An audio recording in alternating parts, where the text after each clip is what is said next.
So ayun guys yan. So ayaw lumaro ng ating ano yan, hindi na galaw kahit doon ano, kahit sakyan no. Yan ang tigas. So paano nga ba siya palatain at bawasan ang langis ng ating shock? So Barako nga pala ang ating tricycle, Kawasaki Barako. Yan. So ating palalatain, wala talaga, hindi na-apply yan, ang tigas oh. So guys, ito ang ating gagawin, kakalasin natin to. Yan, ito. Dalawa, tigkabila.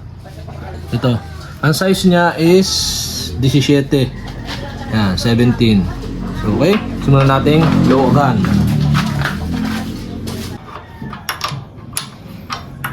So, ayan guys, yan. Atin ang naluogahan. Medyo maganit siya. Persahin nyo na lang. So, counterclockwise.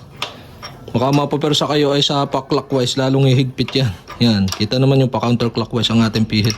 Ganun din pakalas. Minsan, kala nyo higpit na yan. Yan. Pupusit na nga. Napusit. Yan guys, huwag niyong pasasakyan sa ano pag gusto niyo magbawas dahil pupusit ang langis niyan. Konti lang, ikaangat na natin, tatanggalin natin. So pagka nasangga naman dito yung inyo, pwede niyo tanggalin ito.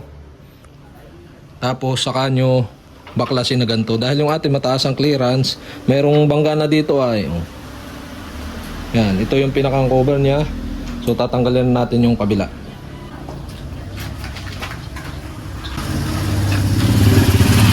Tapos rin naman kabila.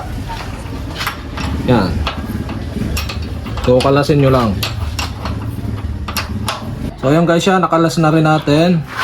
Tapos ito, gagawin natin yan. May langis na, kita naman ninyo. Tapos dito sa kabila oh, medyo hindi pantay, medyo kakaunti dito. So huwag nyo didiinan ng todo dahil pupusit yung langis dyan ng konti. So atin lang paangatin. I-press lang natin mga hanggang dito.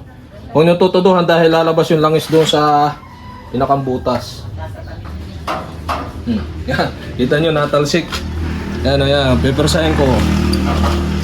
Yan guys, kita nyo nadami ang langis. Arang isa mapupuno na. Yan natin. Persahin nyo lang para lumabas yung langis.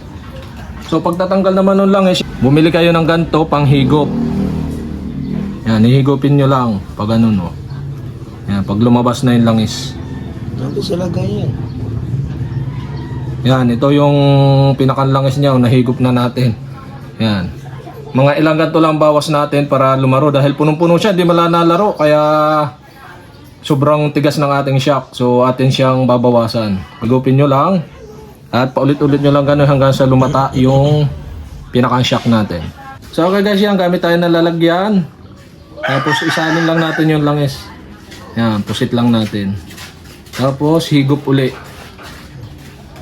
Higop uli dito.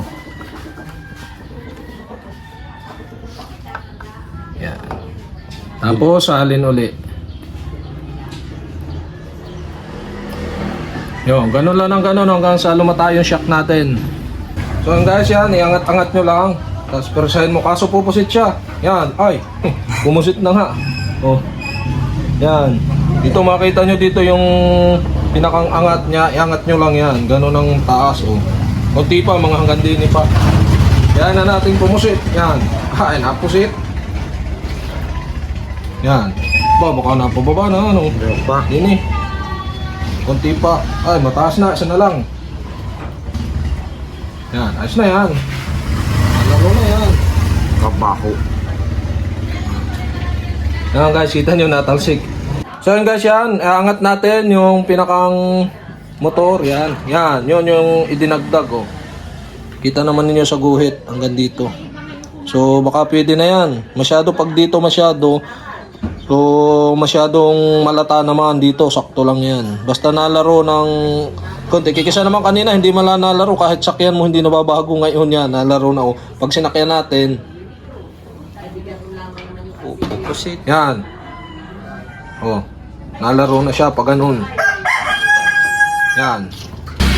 So okay guys yan. Lalagay na uli natin once na mapababa nyo na. So pag gusto nyo mababa, bawasan nyo lang, ganun lang. Angat taas lang hanggang pumusit yung ano. So ingat lang guys, baka mapusitan kayo sa mata. At bigla na lang napusit. So pisto kayo dito sa kabila, baka mapapunta sa mata nyo ay delikado pa. Yan. To. Lagay na uli natin, ibalik na uli natin, gamitan uli natin ang 17 na yabe. Yan, 17. So, gano'n lang guys, kadali magbawas ng langis sa ating Front shock. yan, front shock ng Kawasaki Barako. Yan.